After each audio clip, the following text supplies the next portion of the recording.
These are the Salomon GTX 4 Gore-Tex boots, waterproof. I've put them through their paces already, although this is going to be the first proper hike and overnight camp I've done with them in a very wet Dartmoor. So I'm definitely going to do a bit more of a conclusive review after I've done that. I wore them in very quickly, walking around a couple of lakes in my local area, walking a dog. My feet have stayed completely bone dry so far, which is really good. Now, obviously, Dartmoor and the peat bogs and the rivers that we're going to have to cross are going to put these to the test.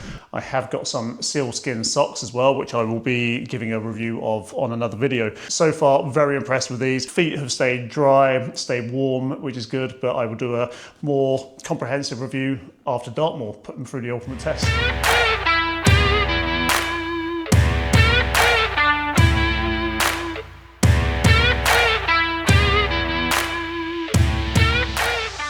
So this was going to be a review purely on the Salomon Quest 4, but what it's turning into is a review on both the boots, Mars, here,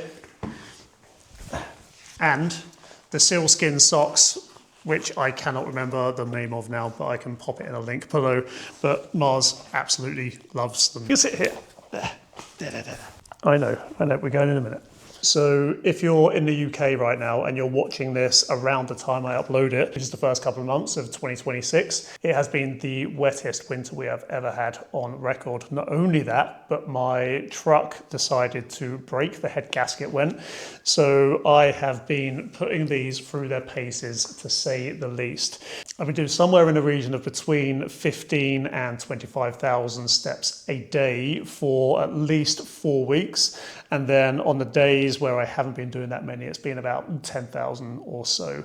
So that is a lot of steps. Plus we went on a wild camping trip to Dartmoor. You're a pain in the butt.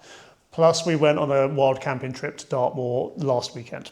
My overall thoughts on the boots, they're really good. Now, all of those daily treks I was doing, my feet didn't get wet once. They stayed completely dry. The Gore-Tex held up. They'd done their job, which was really, really good. I was really surprised because it was soaking wet. I was walking through a lot of mud. I was crossing streams. I wasn't being afraid to stand right in them when I had to. Now, in Dartmoor, it was a slightly different situation, and I'm still not 100% sure of what the cause was yet. It is possible that I submerged my foot too deep in a couple of puddles and the water managed to get up over this lip here, or maybe just ran off through my waterproof trousers if they got hitched up or something. I'm not 100% sure, but it was incredibly wet. We did get a little bit lost, so we ended up going through what is effectively a swamp.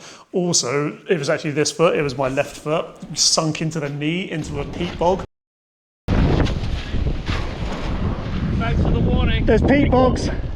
So that definitely would have gone over the lip of it. But both boots were actually wet, I guess, what you call saturated by the end of the first day. Now that's why this is kind of a double review here, because these sealskin socks, when I took these off that same night, my feet were completely dry. Now, apparently you can stand in puddles and stuff with these things anyway. When combined with the Salomon Quest 4s, absolutely, completely bone dry, even when the Salomons were absolutely saturated. In terms of fit, some of the reviews I've read said that they can be quite tight around this area of the foot, especially if you have wider feet.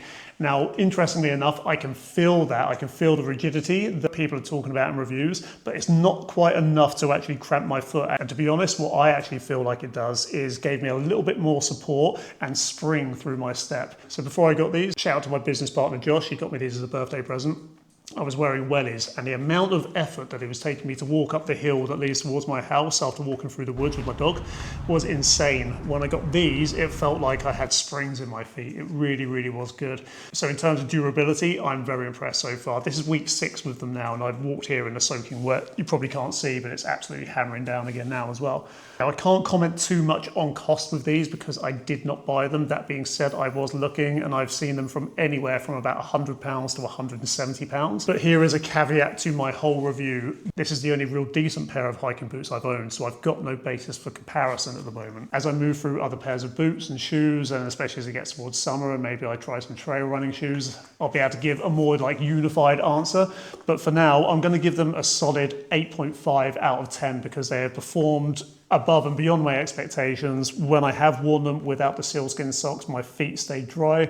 And again, I'm not 100% sure whether it was just a saturation from being in Dartmoor or whether it was actually because it got over the lip of the boot. So it's going to require a little bit more wearing to work out where that saturation point happened.